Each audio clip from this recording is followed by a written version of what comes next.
Parking में car खड़ी करके मैं दफ्तर की ओर बढ़ ही रहा था कि इतने में तेजी से चलते हुए वह आई और भाई साहब कहते हुए मेरा रास्ता रोक कर खड़ी हो गई। उसकी गोद में 2-2.5 साल की एक बच्ची भी थी। एक पल को तो मैं सक पका गया कि कौन है यह। यहां तो दूर दराज के रिश्ते की भी मेरी कोई बहन नहीं रहती। मैं अपने दिमाग पर जोर डालने लगा। मुझे उलझन में देखकर वह बोली, क्या आप मुझे पहचान नहीं पा रहे हैं? मैं लाजवंती हूँ, आपकी बहन लाजो। मैं तो आपको देखते ही पहचान गई थी। मैंने खुशी के मारे उस औरत की पीठ थपथपाते हुए कहा, अरे तू है चुड़ैल। मैं बचपन में उसे लाड से इसी नाम से पुकारता था। सो बोला, भला पहचानूंगा कैसे? कहाँ तू बित्ती भर की थी, फ्रॉक पहनती थी, और अब तो तू एक बेटी की माँ बन गई है। मेरी बातों से उसकी आंखें भर आई। मुझे दफ्तर के लिए देर हो रही थी। इसके बावजूद मैंने उसे घर ले चलना ही ठीक समझा। वह कार में मेरी साथ वाली सीट पर आ बैठी। रास्ते में मैंने गौर किया कि वह साधारण सी सूती साड़ी पहने हुए थी। मामूली से गहने भी उसके शरीर पर नहीं थे। सैंडल भी कई जगह से मरम्मत किए हुए थे। बातचीत का सिलसिला जारी रखने के लिए मैं सबका हालचाल पूछता रहा, मगर उसके पति और ससुराल के बारे में कुछ न पूछ सका। लाजवंती को मैं बचपन से जानता था। वह मेरे पिताजी के एक खास दोस्त की सबसे छोटी बेटी थी। दोनों परिवारों में बहुत मेलजोल था। हम सब भाई बहन उसके पिताजी को चाचा जी कहते थे और वे सब मेरे पिताजी को ताऊ जी। अम्मा चाची में खूब बनती थी। दोनों घरों के मर्द जब दफ्तर चले जाते तब अम्मा और चाची अपनी सिलाई बुनाई लेकर बैठ जाती और घंटों बतियाती रहती। हम बच्चों के लिए कोई बंधन नहीं था। हम सब बेरोक टोक एक दूसरे के घरों में धमा चौकड़ी मचाते हुए खाते पीते रहते। पिताजी ने हाई ब्लड प्रेशर की वजह से मांस खाना व शराब पीना बिल्कुल छोड़ दिया था। वैसे भी वे इन चीजों के ज्यादा शौकीन नहीं थे, लेकिन चाचा जी खाने पीने के बेहद शौकीन थे। अक्सर उनकी फरमाइश पर हमारे यहाँ दावत हुआ करती। इस पर अम्मा कभी कभी पिताजी पर चिल्ला भी जाती थीं कि जब खुद नहीं खाते तो दूसरों के लिए क्यों इतना झंझट कराते हो।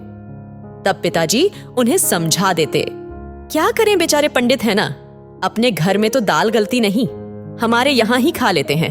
तुम्हें भी तो वे अपनी सगी भाभी की तरह ही मानते हैं। मेरे पिताजी एक्साइज इंस्पेक्टर थे और चाचा जी एजुकेशन इंस्पेक्टर। चाचा जी मजाक में पिताजी से कहते, यार कैसे कायस्थ हो तुम, अगर मैं तुम्हारी जगह होता तो पानी की जगह शराब ही पीता। तब पिताजी हंसते हुए जवाब देते, लेकिन गंजे को खुदा नाखून देता ही कहाँ है। इसी तरह दिन हंसी खुशी से बीत रहे थे कि अचानक न जाने क्या हुआ कि चाचा जी नौकरी से सस्पेंड हो गए। कई महीनों तक जांच होती रही। उन पर बेईमानी करने का आरोप लगा था। एक दिन वे बर्खास्त कर दिए गए। बेचारी चाची पर तो जैसे मुसीबतों का पहाड़ ही टूट पड़ा। 2 बड़ी लड़कियों की तो शादी हो चुकी थी, पर 3 बच्चे अभी भी छोटे थे। सुरेंद्र 8वीं, वीरेंद्र 5वीं व लाजो 4थी क्लास में पढ़ रही थी। चाचा जी ने जो कुछ कमाया था वह जी खोलकर मौज मस्ती में खर्च कर दिया था। समय के लिए चाचा जी ने कुछ भी नहीं छोड़ा था। चाचा जी को बहुत मुश्किल से नगर निगम में एक छोटी सी नौकरी मिली। जैसे तैसे पेट भरने का जुगाड़ तो हुआ, लेकिन दिन मुश्किल से बीत रहे थे। वे लोग बढ़िया क्वार्टर के बजाय अब छोटे से किराए के मकान में रहने लगे। चाची को चौका बर्तन से लेकर घर का सारा काम करना पड़ता था। लाड प्यार में पले हुए बच्चे अब जरा जरा सी चीजों के लिए तरसते थे। दोस्ती के नाते पिताजी उस परिवार की ज्यादा से ज्यादा मदद करते रहते थे। समय बीतता गया। चाचा जी के दोनों लड़के पढ़ने में तेज थे। बड़े लड़के को बीए करने के बाद बैंक में नौकरी मिल गई और छोटे बेटे का मेडिकल कॉलेज में दाखिला हो गया। मगर लाजो का मन पढ़ाई में नहीं लगा। वह अक्सर बीमार रहती थी।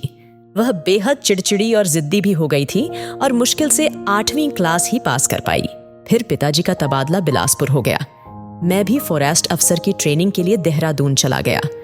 कुछ अरसे के लिए हमारा उनसे संपर्क टूट सा गया। फिर न पिताजी रहे और न चाचा जी। हम लोग अपनी अपनी दुनिया में मशगूल हो गए। कई सालों के बाद ही इंदौर वापस आना हुआ था। शाम को जब मैं दफ्तर से घर पहुंचा तो देखा कि लाजो सबसे घुल मिल चुकी थी। मेरे दोनों बच्चे बुआ बुआ कहकर उसे घेरे बैठे थे और उसकी बेटी को गोद में लेने के लिए उनमें होड़ मची थी। मेरी एकलौती बहन 2 साल पहले एक हादसे में मर गई थी, इसीलिए मेरी बीवी उमा भी ननद पाकर खुश हुई। खाना खाने के बाद हम लोग उसे छोड़ने गए। नंदानगर में एक चालनुमा मकान के आगे उसने कार रुकवाई। मैंने चाची जी के पैर छुए, पर वे मुझे पहचान न पाईं। तब लाजो ने मुझे ढूंढ निकालने की कहानी बड़े जोश से सुनाई। चाची जी मुझे छाती से लगाकर खुश हो गई और रुंधे गले से बोली, अच्छा हुआ बेटा जो तुम मिल गए। मुझे तो रात दिन लाजो की फिक्र खाई जाती है। दामाद नालायक निकला, वरना इसकी यह हालत क्यों होती। कुछ दिनों तक सहन करते बना, ये वहीं रही, फिर यहां चली आई। दोनों भाइयों को तो ये फूटी आंख नहीं सुहाती। अब मैं करूं तो क्या करूं? जवान लड़की को बेसहारा छोड़ते भी तो नहीं बनता। बेटा, इसे कहीं नौकरी पर लगवा दो तो मुझे चैन मिले। सुरेंद्र भी इसी शहर में रहता था। अब वह बैंक मैनेजर था। एक दिन मैं उसके घर गया। उसने मेरी बहुत खातिरदारी की, लेकिन वह लाजो की मदद के नाम पर टस से मस नहीं हुआ। लाजवंती का जिक्र आते ही वह बोला, उसका नाम मत लीजिए भाई साहब, वह बहुत तेज जबान की है। वह अपने पति को छोड़ आई है। हमने तो सब कुछ देखकर ही उसकी शादी की थी। उसमें ससुराल वालों के साथ निभाने का ढंग नहीं है। माना कि दामाद को शराब पीने की लत है, पर घर में और लोग भी तो हैं। उनके सहारे भी तो रह सकती थी वह। घर छोड़ने की क्या जरूरत थी?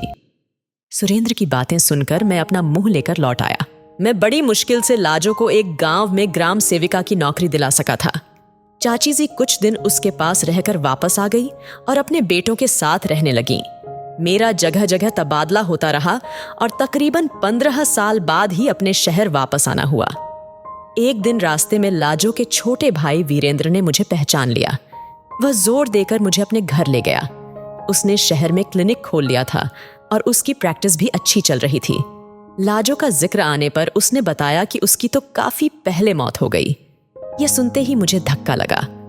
उसका बचपन और पिछली घटनाएं मेरे दिमाग में घूमने लगीं। लेकिन एक बात बड़ी अजीब लग रही थी कि मौत की खबर सुनाते हुए वीरेंद्र के चेहरे पर गम का कहीं कोई निशान नहीं था। मैं चाची जी से मिलने के लिए बेताब हो उठा। वे एक कमरे में मैले कुचैले बिस्तर पर पड़ी हुई थीं। अब वे बहुत कमजोर हो गई थीं और मुश्किल से ही उठ पाती थीं। आंखों की रोशनी भी तकरीबन खत्म हो चुकी थी। मैंने अपना नाम बताया, तभी वे पहचान सकी। मैं लाजो की मौत पर दुख जाहिर करने के लिए कुछ बोलने ही वाला था कि उन्होंने हाथ पकड़कर मुझे अपने नजदीक बैठा लिया। वे मेरे कान में मुंह लगाकर धीरे से बोली, लाजो मरी नहीं है बेटा, वह तो इसी शहर में है। ये लोग उसके मरने की झूठी खबर फैला रहे हैं। तुमने जिस गांव में उसकी नौकरी लगवा दी थी, वहीं एक ठाकुर साहब भी रहते थे। उनकी बीवी 2 छोटे छोटे बच्चे छोड़कर मर गई। गांव वालों ने लाजो की शादी उनसे करा दी। लाजो के अब 2 बेटे भी हैं। वैसे अब वह बहुत सुखी है, लेकिन एक बार उसे अपनी आंखों से देख लेती तो चैन से मरती। एक दिन लाजो आई थी तो वीरेंद्र की बीवी ने उसे घर में घुसने तक नहीं दिया। वह दरवाजे पर खड़ी रोती रही। जाते जाते वीरेंद्र से बोली थी कि भैया मुझे अम्मा से तो मिल लेने दो, लेकिन ये लोग बिल्कुल नहीं माने। लाजो की यादों में डूबकर चाची जी की आंखों से आंसू बहने लगे थे। वे रोते रोते आगे बोली, बताओ बेटा, उसने क्या गलत किया? उसे भी तो कोई सहारा चाहिए था।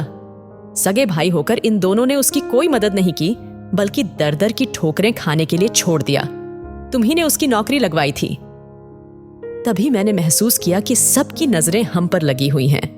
मैं उस जगह से फौरन हट जाना चाहता था, जहां अपने भी परायों से बदतर हो गए थे।